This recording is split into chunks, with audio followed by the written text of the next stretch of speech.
Okay, so today we're going to do something a little different. We're going to dive into this puzzle.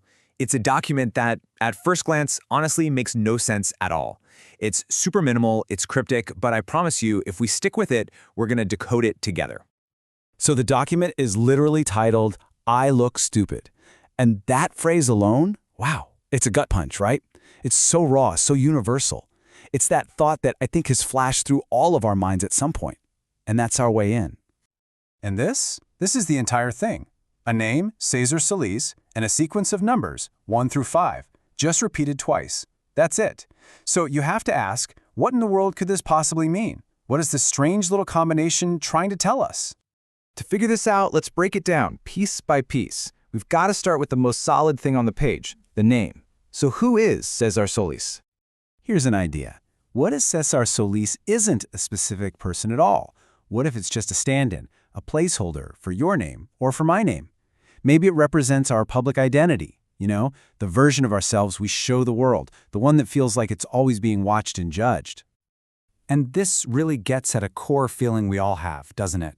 There's this massive gap between the complex, messy, nuanced person we know we are on the inside, and then there's the version we're terrified other people see, this simplified, misunderstood, and very easily judged character. And it's right there, in that gap, that the fear of looking stupid starts to take root.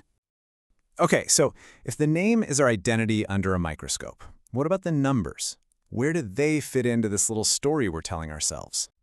Well, their meaning is super ambiguous, and that's actually what makes them so powerful.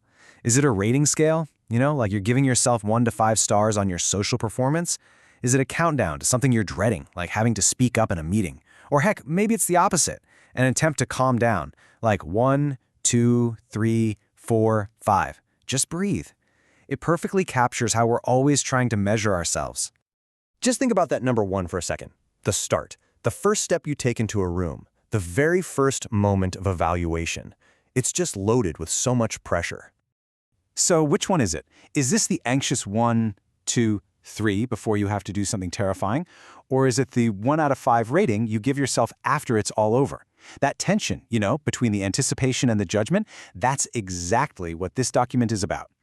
So you've got an identity, it's being measured by numbers, and where does that all lead? Well, it brings us right to the emotional heart of it.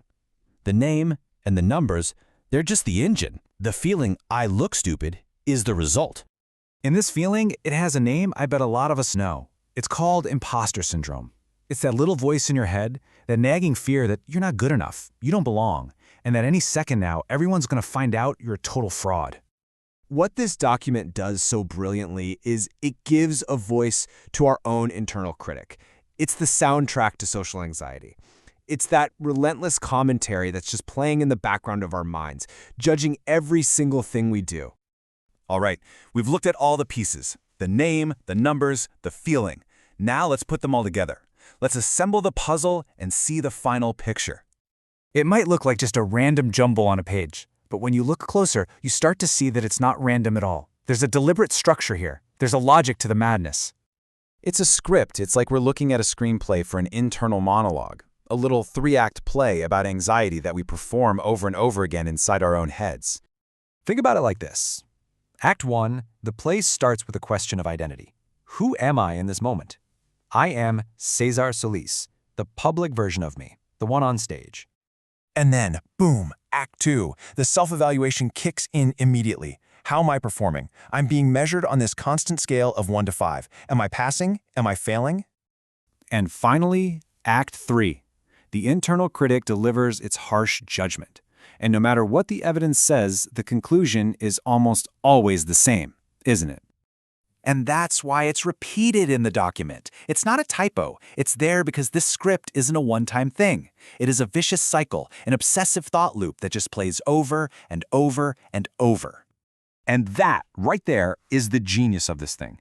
In just a handful of words and numbers, it has painted a complete, perfect, and devastatingly accurate portrait of that self-critical voice that so many of us live with every single day.